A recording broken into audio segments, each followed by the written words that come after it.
আমি বিরোধী দলীয় নেতাকে অনুরোধ করব ওনাদের পক্ষ থেকে নামগুলো যদি দ্রুত আমাদের কাছে দেন তাহলে এই কমিটি দ্রুত কাজ শুরু করতে পারবে। ধন্যবাদ মাননীয় স্পিকার। মাননীয় বিরোধী দলের নেতা। মাননীয় স্পিকার, আপনাকে ধন্যবাদ। মাননীয় প্রধানমন্ত্রীকেও ধন্যবাদ বিষয়টাকে ইতিবাচকভাবে নেওয়ার জন্য।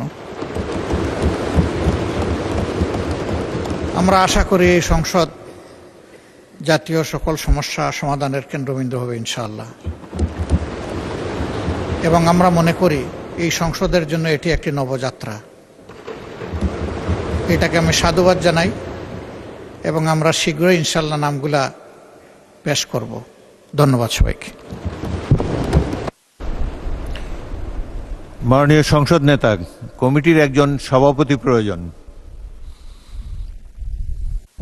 মাননীয় স্পিকার, স্বাভাবিকভাবেই যাতে গৃহীত সুপারিশগুলো বাস্তবতার আলো দেখতে পারে সেজন্য আমরা প্রস্তাব করছি যে মাননীয় মন্ত্রী, জ্বালানি মন্ত্রী ইকবাল মাহমুদ টুকু, ওনাকে এই কমিটির সভাপতি করা হোক।